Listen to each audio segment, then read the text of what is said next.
Welcome once more to Folio. My guest this week is one of those protean characters that most ordinary mortals read about and envy. One of the most famous of all American film directors, John Huston, is now 74. This week sees the publication of his autobiography, which he calls an open book. He now lives in a remote part of Mexico between the ocean and the forest. Although he worked all over the world, Ireland was and is an abiding love of his. He lived for 15 years in County Galway and indeed became an Irish citizen and was made a Doctor of Literature by Trinity in Dublin.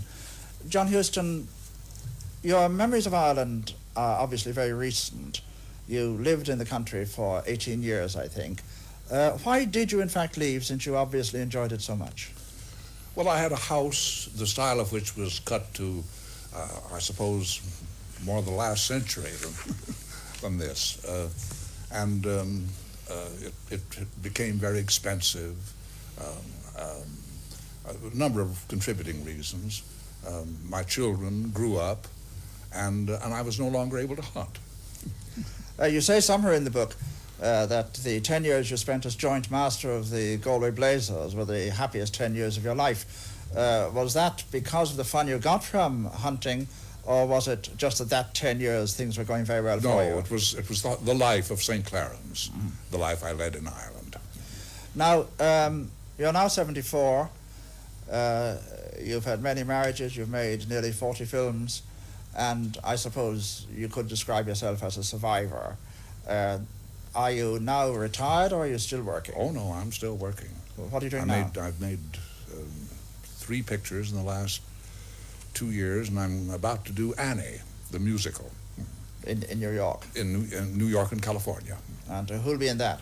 Annie, a little girl, a 9-year-old, Albert Finney, Carol Burnett, Tim Curry, a very distinguished cast. Now, when you left Ireland, you went to live in Mexico, where you still live, and Mexico is a country for which you've always had an abiding affection, rather like the way in which you feel about Ireland. I went to Mexico first when I was still in my teens, and I've been back. I've lived there not lived, but been there, visited there, and on and off for my whole life. The house you now have sounds idyllic and remote. Will you tell me about it? Because it seems to me as though you're living almost in a jungle encampment, although you are still hunting big game. No, we don't have big. Oh, I know that, but it seems to to have the same sort of exciting remoteness. My back is to the jungle, and I face the sea. There are, I think, 7 or 8 separate structures, all small, and no walls. They're concrete, however, concrete supports and roof to support the roofs, and sailcloth when big winds come up. But all the comforts, I have electricity, my own generator, and no telephone, of course, and there's no roads. You can only get there by boat. By boat?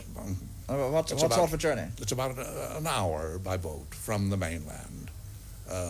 You mean you go up along the coast? Yeah, there's nothing. That's right. It's all on the coast. This is where you made. But the road stops halfway down and goes inland, and from then on it's virgin jungle. And is this where you made the Night of the Iguana, or somewhere nearby? Yes. With Elizabeth Taylor. Puerto Vallarta. Is that how you came to that part of Mexico? No, I'd been there before. I made the Night of the Iguana because I was familiar with that part of the world.